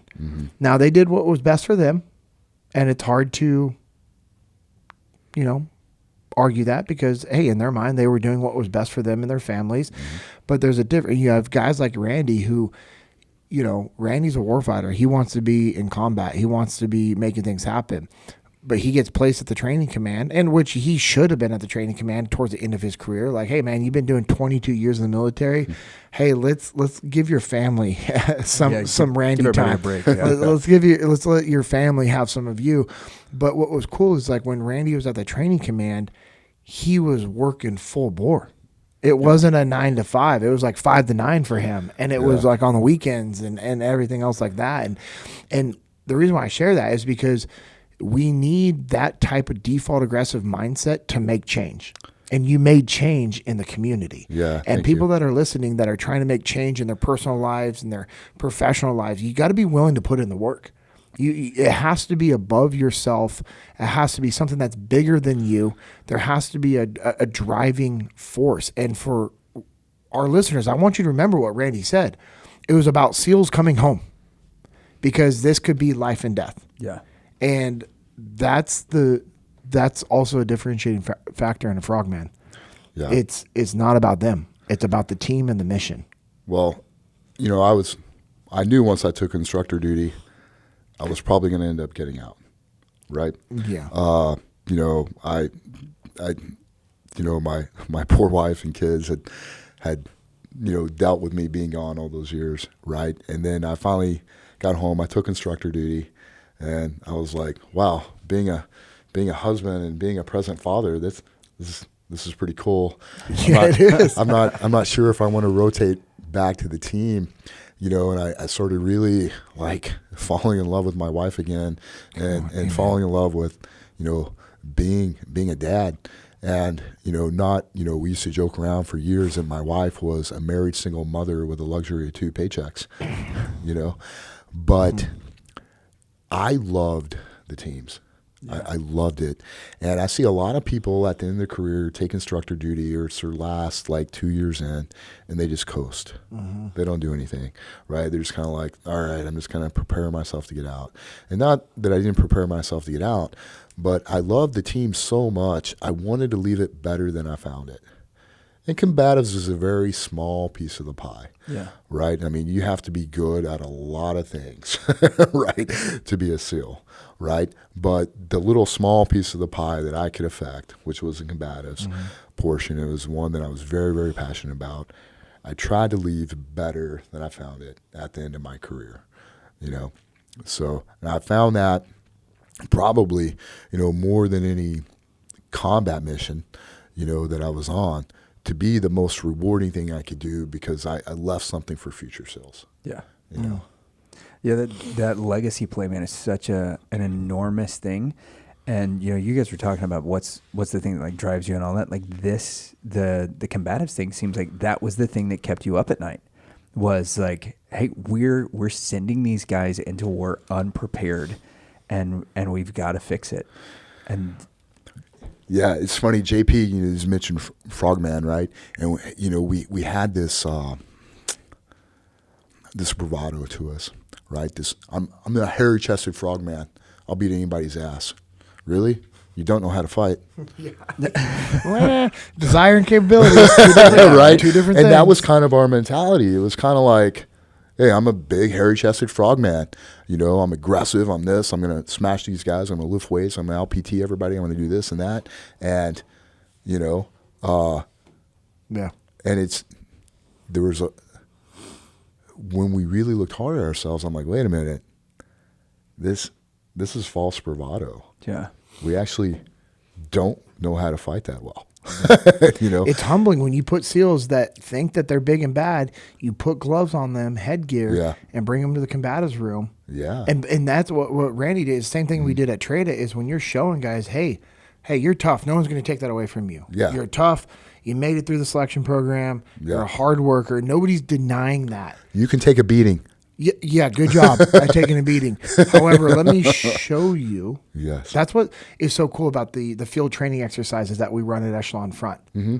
Is it's a controlled, stress-induced scenario that shows you your leadership shortcomings. Yeah, I'll have to come check that out. Yeah, I want you to come cool, check one man. out. And it also shows you your strengths. Yeah. Because as leaders, we have our strengths and our weaknesses. Absolutely. But it is real-time feedback of, hey, you're not as good as you think you are. Right. And that's what you do with the combatives program. Yeah. Because now It's like, immediate. I'm a big tough frogman. Cool. Yeah. Oh my gosh, I just got punched in the nose for the first time in my life. What do? I can't see. What are these tears? I'm not crying. You're crying. Like, and then the ego gets into play. And it was funny, like with the SQT students, I would do this, I'd give them their in brief talk, and I'd ask them, the world is just different than the world, we grew up in, right?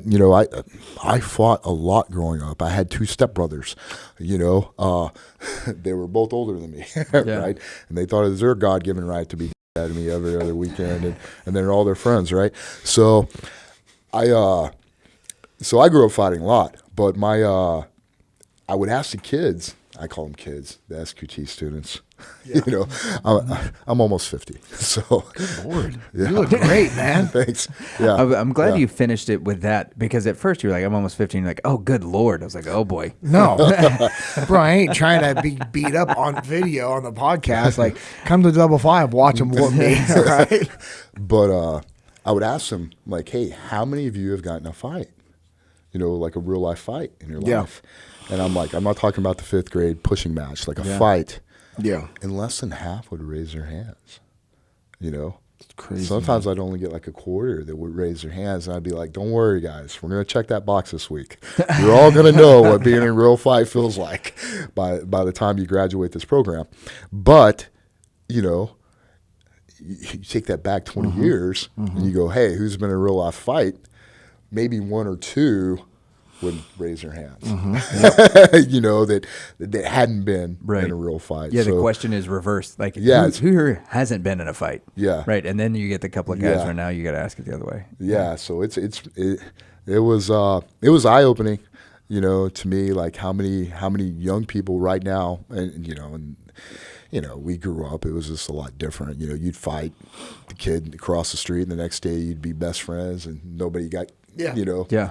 The next day you're defending each other. Yeah, Yeah. but the kids nowadays, it's so different. You know, you get sued. You know, you get kicked out of school. You know, they go on Facebook or Instagram, and you know, reputation destruction. Yeah. Well, it's way easier. Just like, I'd rather just you punch me in the face.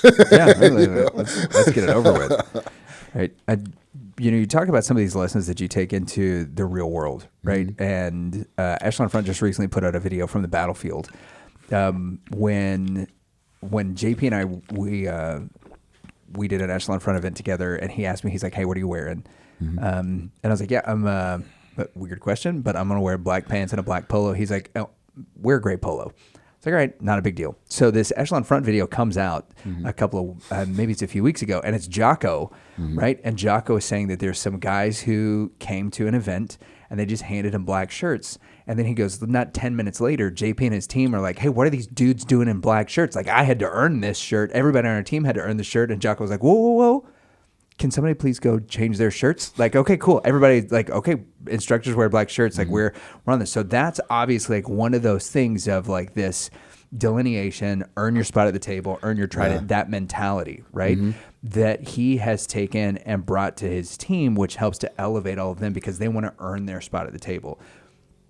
When you're teaching civilians where there isn't this kind of like institutional hierarchy, there isn't this same type of like drive to want to be one of those guys at the top. They don't have somebody like JP or like Jocko that they are inspired by in order to do that, to get them home or, you know, within their home. How do you instill in them that same kind of drive and force of like, you have to earn this spot, you have to desire to be able to protect your family, to take care of your people? How do you put that into somebody? Well, I think I'm fortunate, and most people search me out. Yeah. So it's generally like a man or a woman that realizes they have a deficiency already. And they're like, "Hey, like I've got a new client this week. The guy is 6'8" and not a small person. Yeah. And he's like, Goes by the name Tiny. yeah. And it's funny. He's actually my second client that's been 6'8". And I'm like, "Dude, you don't look like a target." He's like, "But the world is getting crazy, and I really don't know how to defend myself." Dude, humility. That's huge. And so I've been fortunate enough to have people, you know, when they start to look at my when they're starting to like research self-defense, they've already kind of done some type of internal reflection. It's like, "Hey, I'm a man, and I need to know how to, you know, I may be a good provider." A lot of my clients are very good providers for their families, right? But they may not be the best protector in the physical sense. You know, so they've kind of realized that, and then they come meet me, and I just kind of reinforce it, like, "Hey, as men, what is our first priority? Well, to be providers and protectors. There's more than one way of providing and protecting, but, I teach them the physical way.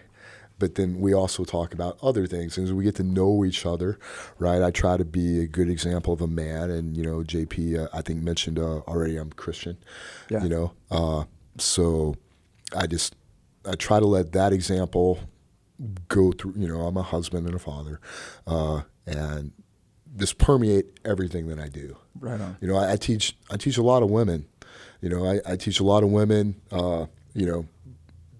individual private lessons. And, at first there's got to be this rapport built, and they've got to, understand that, like, okay, this guy, I hope this guy's not a pervert, right? I hope this guy's not some weird psycho. So, I think, them, like, okay, he was a Navy SEAL. Okay, he did protect our country. Oh, look, he's married. Oh, look, he's got daughters. Oh, look this, right? Yeah. Because I am about empowering people, but I am fortunate in the fact that the people that contact me have already done some type of reflection, realize they have some type of deficiency, and they're like, okay, I need somebody that can help me, fill that deficiency, where I'm no longer weak. JP just talked a lot about leadership, and the leader's like, okay, I'm strong here, but I'm weak here, right? These people have realized they're weak or need improvement in certain portion of their life, and that I can help them. For me personally, I'm not strong in everything in my life. I have my own company. I've got somebody running my own social media. I'm not very good at that stuff. I try to focus on making the best self-defense and tactical shooting program I can do, because I enjoy that. I love that. That's what I do. I don't enjoy spending hours on social media and editing videos. Somebody else likes doing that stuff. Yeah. So that's smart. No, that's smart. And that's good leadership. That's called decentralized command. You're empowering somebody that has skill sets and capabilities to do what they do, to do it well, and to also grow and continue making it better and better and better, so that you can focus on the things that you're good at. Yeah. That's incredible. It's also, delegation too, right? Like, as a leader, I don't have to be good at every single thing. No. Yeah. Right? That's why I put good people around me. Just be good at leading your people. Yeah. Like that. And that was a partnership relationship that Lucas and I had because of Jesus and Jiu-Jitsu podcast. I would show up for Jesus and Jiu-Jitsu podcast, and we would just talk. And like, this studio is set up. Like, I don't have to do anything. Now, there's times that if I'm not running late, like I was running late this morning because of bad time management, like if I can come in here early and help Lucas get stuff set up, I will. But it's literally just me turning on the lights because he has everything else already set up and prepped, and he's doing everything else. This is what Lucas is really good at. He's really good at taking just content and making it to where it can be available online on platforms, and really good at the social media side, and knows all the things about podcasting, and, has run different successful podcasts and knows how to get them ranked and everything else like that. And I can tell by looking at the studio here, what he's doing. Yeah. You walk in and you're like, okay, this is at a, small Baptist church. All right. And then you walk in, you're like, oh, this is different. Yeah. And I learned that right away. And then as I got to know Lucas, I was like, oh, he's very capable, and he cares. And to me, that's the most important thing, is when somebody cares about providing value, like, I want to work with that person all day long, and someone that's going to go above and beyond. So that's what you're doing with your company. So how can we help your company? Obviously, people need to go to your website, and if you can share that again one more time, and then sure, yeah, it's www.awctactical.com. Okay. I also have Instagram if you just like to check me out on there. It's Chief Randy Rozzell on Instagram. Yep. And then we on Facebook, it's American Warrior Combatives. I just thought it was a little too long to type that in a domain name for people, so I shortened it to AWC. And then, I've got lots of irons in the fire right now. Hopefully I can get maybe my own shooting range, but in the interim, I'm still teaching the tactical shooting, teaching home defense, teaching tactical pistol and rifle and advanced, and I also teach TCCC. Yep. Because I was. What is that? So it's tactical I spoofed it from what JP and I did. It's called Tactical Combat Casualty Care in the military. I called it Tactical Civilian Casualty Care. Wow. For the NCC. You know, it's something I do that's a little different, right, is, you know, I can still carry. My wife makes fun of me because I do it in a man purse. We call it my MERS. Nice. But inside my MERS, all right, but I also have 2 knives on me all the time, right? And I should probably get paid for the 2 knives that I carry because I'm always talking about them to people. And I've made several of my clients have bought knives just based off my recommendation. But inside my concealed carry MERS, right, I also have tourniquets. Yep. I also have chest seals. I also have combat gauze and ace wraps. So I have medical gear. And this is a lot of things that people don't talk about is somebody breaks into the restaurant and they start to shoot up the restaurant and I shoot them. And I will tell you in my MERS, if it's next to me, I can deploy that way faster than I can from a appendix carry. Nice. You know, so there are times it's slower and there's times it's faster. And it's just looking at that. If you decide to carry a MERS, don't leave it in the restaurant. But I haven't done that yet. But you know, but afterwards, if I shoot that guy, if I go over and I render him aid, what does that look like on camera? Does it look like I left my house wanting to take another human life? Or does it look like I shot to stop a threat and then went over there to render aid to another human? And then if he shot anybody, now I can help them. Yep. Dude, that's huge. Right? So these are things that a lot of people don't think about. But I was also a special operations combat medic in the SEAL teams. So I'm always thinking about helping people too. And, you know, and I was a firefighter. So, you know, these are things that I'm, you know, that I teach. And then I talk to people about what do you do after you shot someone? Yeah. You know, in people's houses, what do you do after you shot someone that came into your house?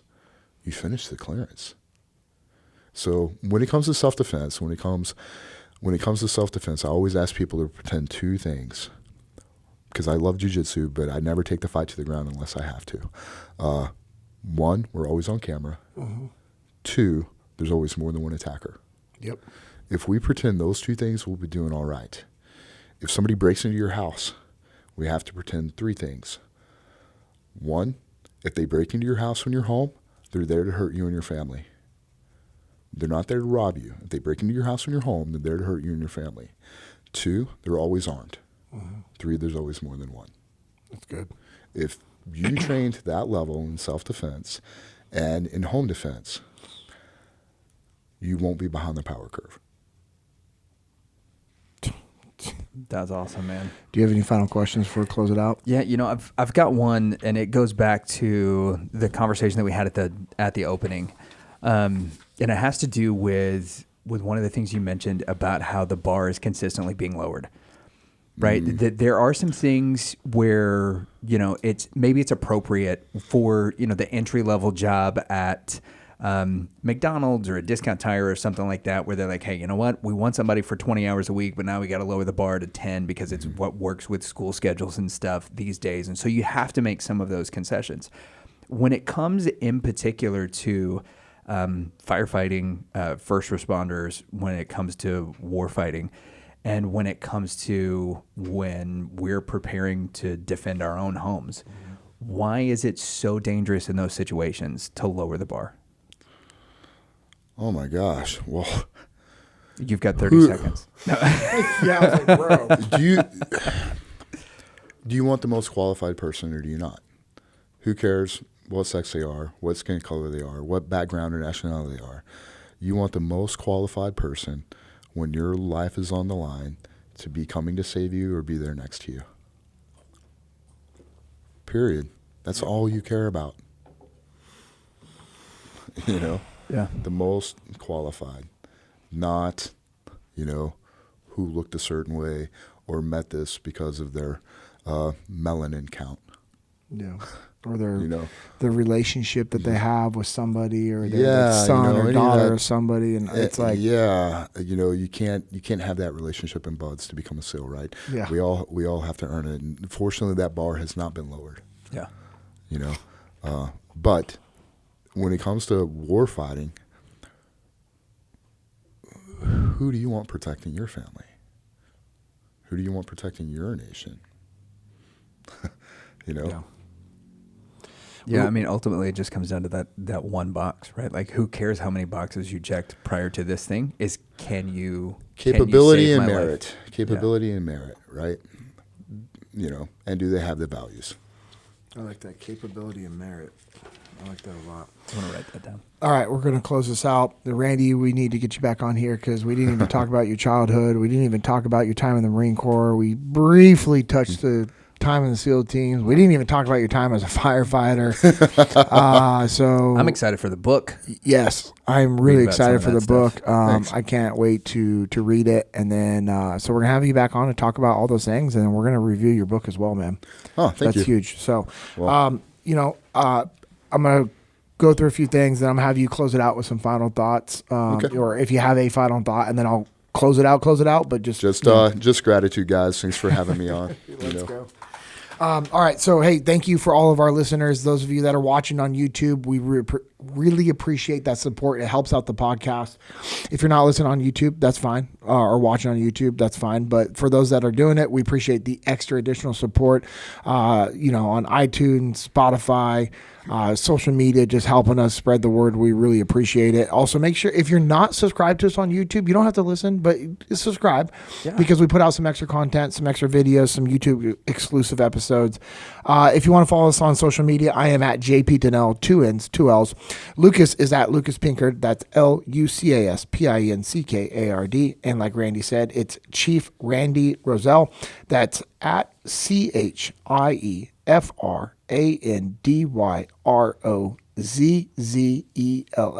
And again, his website is awctactical.com. And on Facebook, it was, what was it again? American Warrior Combatives. Okay, I did have that written down properly. I just want to make sure. Also, go to echelonfront.com, see what we have going on. We actually have an event coming up called The Muster. It's a 2-day leadership event that we have at Echelon Front. It's Jocko, Leif, and all the Echelon Front instructors. It's absolutely incredible. It's going to be in San Diego. It's getting close to being sold out.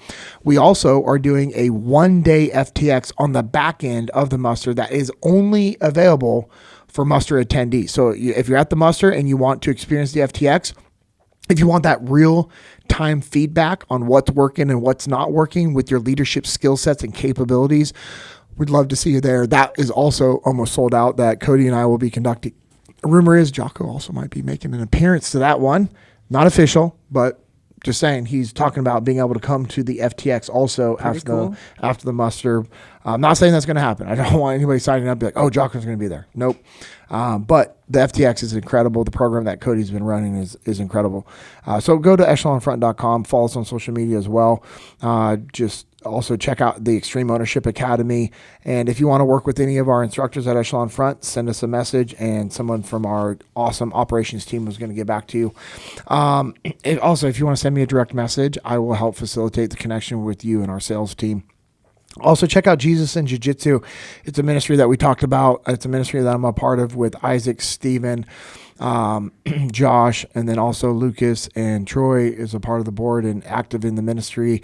And just is awesome to be able to be a part of that. We have a podcast that comes out every Tuesday. Our social media page is at Jesus and Jiu-Jitsu _USA. If you go to our website, JesusandJujitsuUSA.com, you can get some of our merch. Yep. You can see some of the events coming up. Our next live event is February 15th. That we're going to be having at 555 Highlands Village location. Victoria is going to be instructing that, and it's going to be freaking awesome. Start off with a free jiu-jitsu seminar. Someone shares their testimony, open it up for open mat. Also, check out Little Cattle Co. Get that beef. Yeah, dog. So our website is littlecattle.co, Texas beef company I'm a partner of with Stephen Little. We're a custom beef company that allows you to order exactly what you want anytime. We're also able to deliver anywhere in the lower 48 states. We have a ground beef subscription plan. We also have the different beef tallow products, including the body butter, tallow cream, lip balm. We also have beef sticks.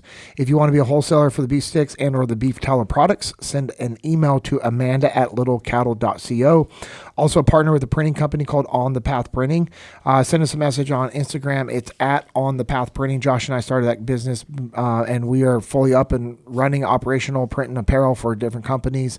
So if you have any apparel printing needs, let us know.